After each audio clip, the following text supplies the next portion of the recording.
Occupational English Test. Listening Test. This test has 3 parts. In each part, you'll hear a number of different extracts. At the start of each extract, you'll hear this sound.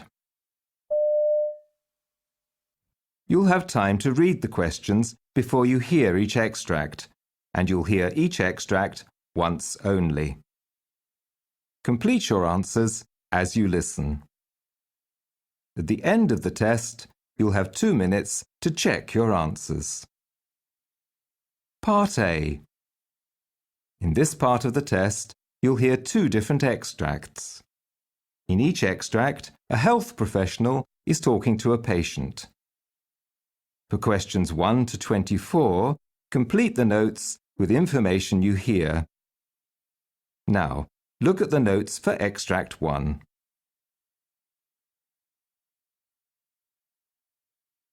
Extract 1, questions 1 to 12. You hear a paediatrician talking to the mother of a 6-year-old boy called Daniel. For questions 1 to 12, complete the notes with a word or short phrase. You now have 30 seconds to look at the notes.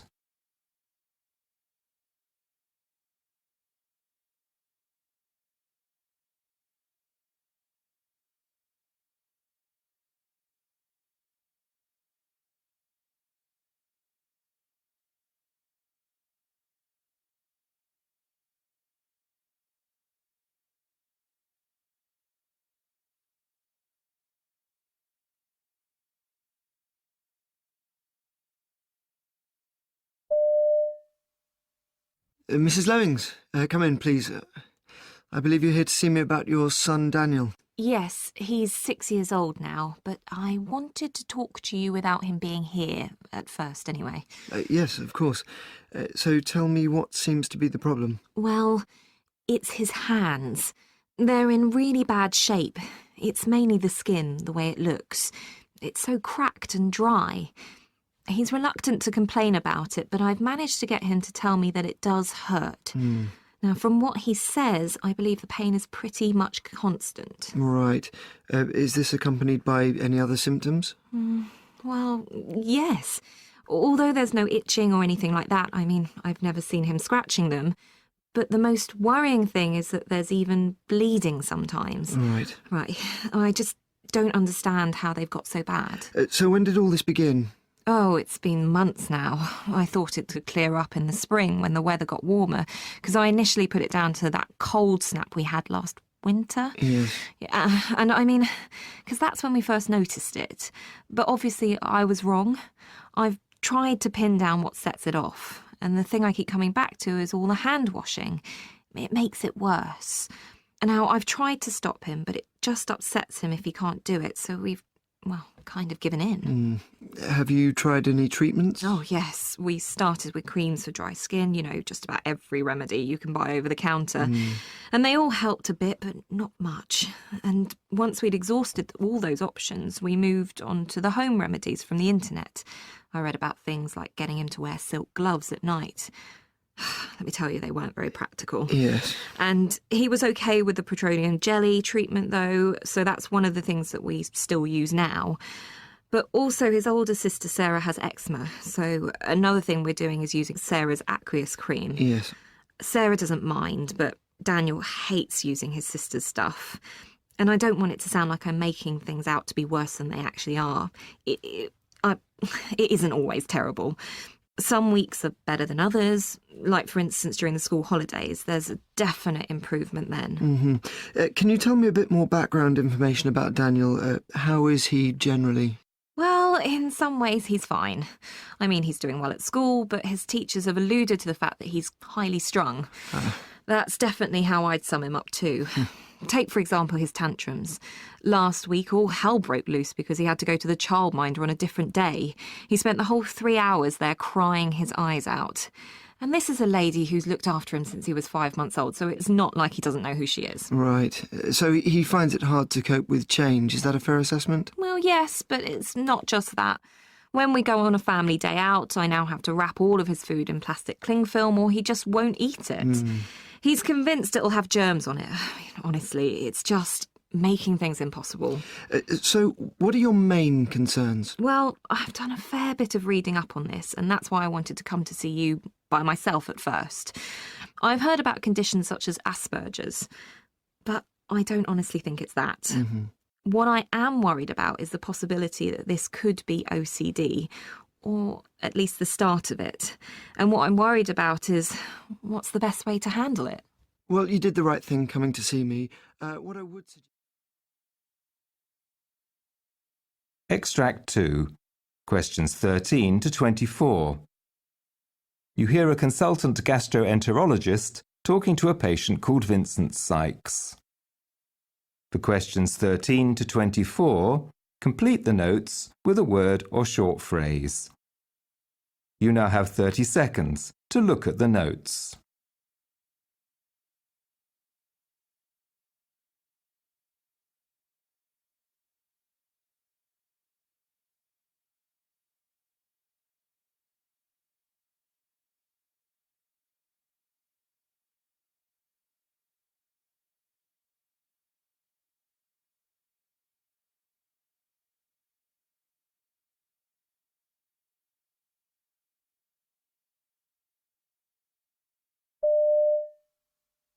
Now, looking at your notes, Mr. Sykes, I see you've been having a few problems recently.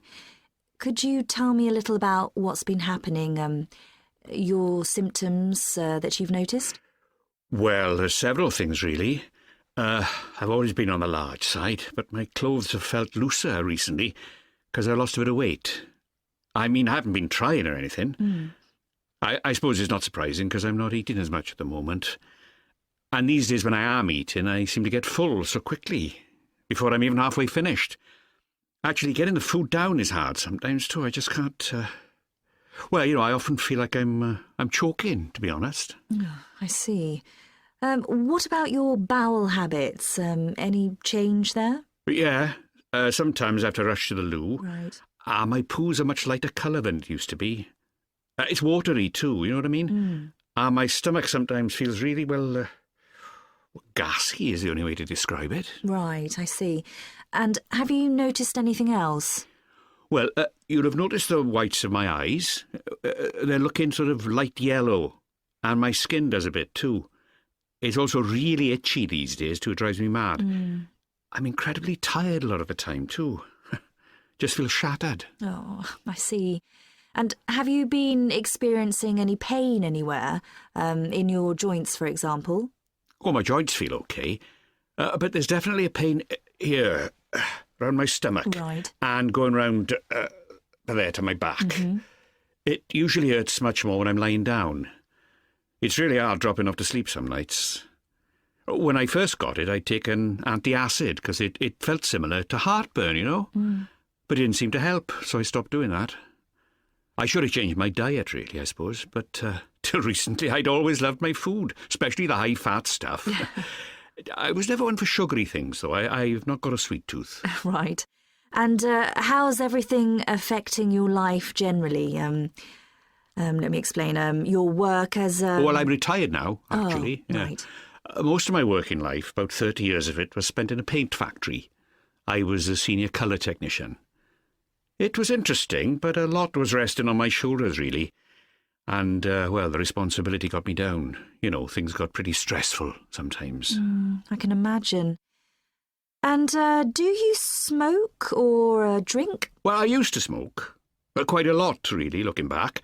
About 20 a day. Right. But I gave up when I stopped work a couple of years ago. But I still like a drink. Not a lot, but I do enjoy a few beers at the weekend, you know. Well, it's good that you've stopped smoking. Were you having health problems when you decided to give up? Well, everything seemed to start going wrong a couple of years ago when I got a hepatitis B infection. Oh. And I decided the cigarettes weren't helping that. And then not long after, about a year ago, they told me I got gallstones. That was pretty awful. Oh, yes, it must have been. And how have you been since then? Well, not brilliant, really. I got a blood clot about 6 months ago, in my calf. And they put me on warfarin, you know, for that. Yes. And then last month, on top of everything, they told me I developed diabetes too. That was a bit of a surprise, to tell you the truth.